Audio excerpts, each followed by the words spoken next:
It seems that knowledge of the psychotropic properties of the plant had been lost, at least as far as official science was concerned. It became a hidden, secret knowledge. Only people who really had a good knowledge of plants and their healing powers continued to use the plant.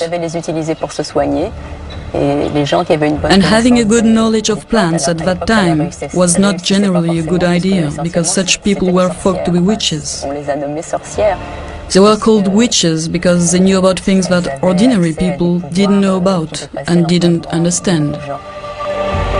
It was only in the 9th century that hemp cultivation was encouraged again by Charlemagne. In the monasteries, monks wrote their manuscripts on hemp paper by the light of a hemp oil lamp. In 1945, Gutenberg printed the first Bible. It was printed on hemp paper.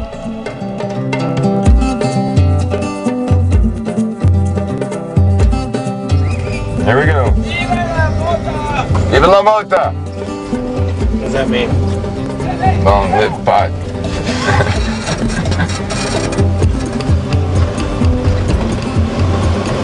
I have a good background and good education. I have 10 years of college, master's degree in biology, and 4 years in the School of Public Health at UCLA. So I started putting together a museum.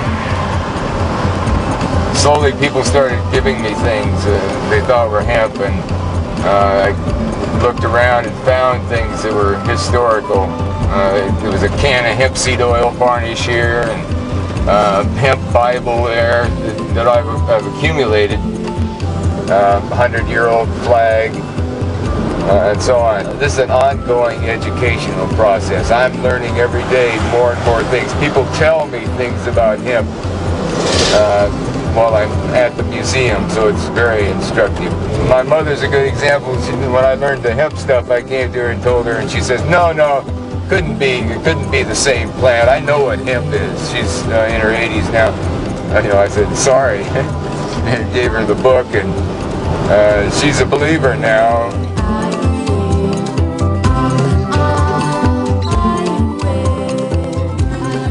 In the 16th century in France, François Rabelais, a doctor and writer, wrote surreptitiously about cannabis in his famous book, Gargantua and Pantagruel.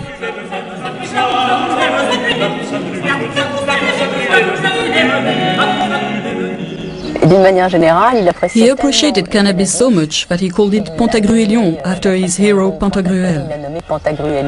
Cannabis, for Rabelais, is Pantagruelion.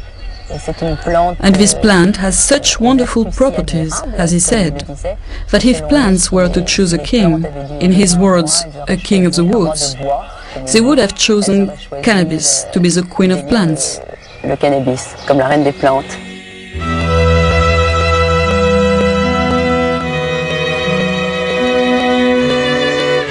Rabelais' essay on Pantagruelion, stroke hemp, is corroborated by modern authorities. In particular, I could cite a noted French historian called Pierre Goubert.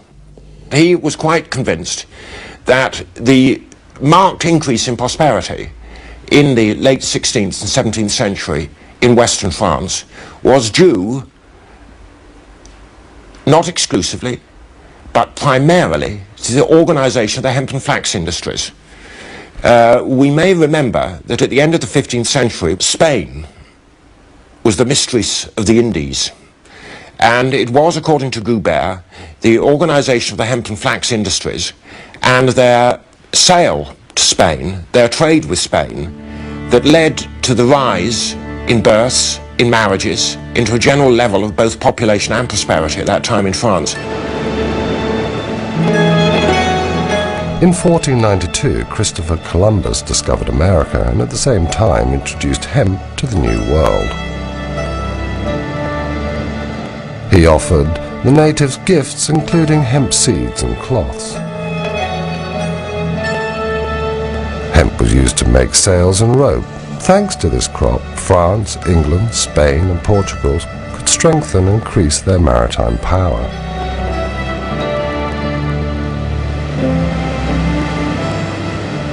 In 1620, the Mayflower brought the Pilgrims to conquer America. In the hold, it also brought hemp seeds. 100 years later, the first drafts of the American Constitution were written on hemp paper. The same paper was used in 1776 for the Declaration of Independence. Cannabis seeds were now also brought into America by the African slaves.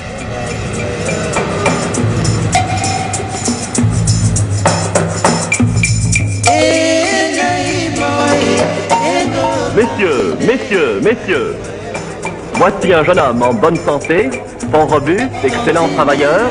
400 piastres, 500 piastres. 600 piastres. The Africans were captured in their own country to be used as slaves in America. They arrived without clothes and were given rough hemp clothes to wear. That was a traditional prison uniform.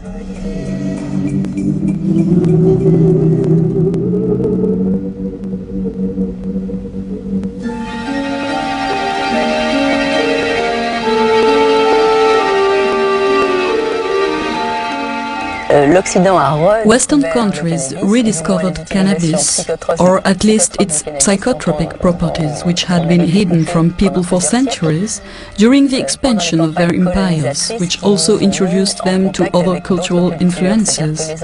The English rediscovered cannabis in India, and the French did the same in North Africa.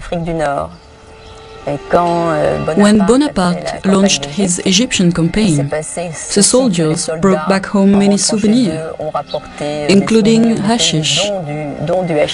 The modern history of hashish in France goes back to Napoleon's Egyptian campaign. Bonaparte was almost assassinated by an Egyptian who had taken hashish. That's how our relation with cannabis started, because straight away Napoleon banned cannabis in Egypt.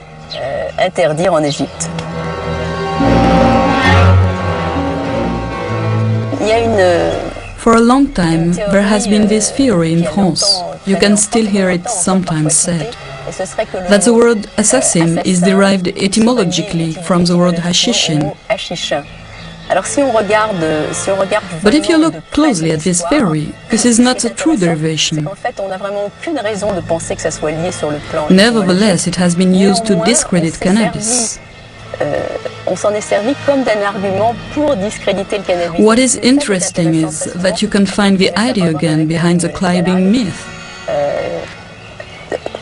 The West has often made such mental contortions in order to prove the real danger of cannabis.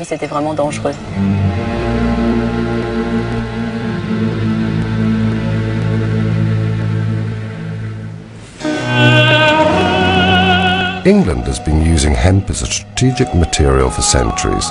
At the beginning of the 19th century, ropes and sails for ships were exclusively made from hemp, but 90% of this hemp was imported from Italy and Russia. The United Kingdom was seriously worried about maintaining its hemp supplies during the expansion of the Napoleonic Empire. King George III of England decided to increase the cultivation of hemp and to develop its production in the seaports along the south coast of Britain.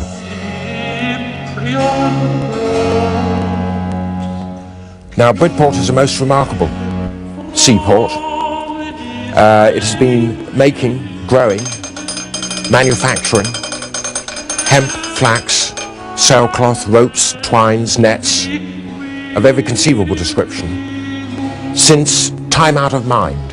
And I use the phrase time out of mind because it was used in the charter by King John of 1213, where he wrote to the burgesses of Bridport and exhorted them night and day to make cables and ropes of every description.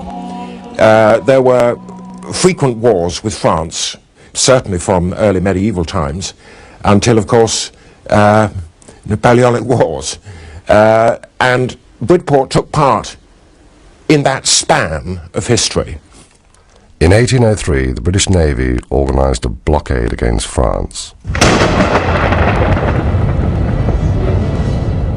Napoleon counteracted by signing an agreement with the Tsar Alexander I. This contract was called the Tilsit Treaty, and it especially forbade any export of hemp to England and America.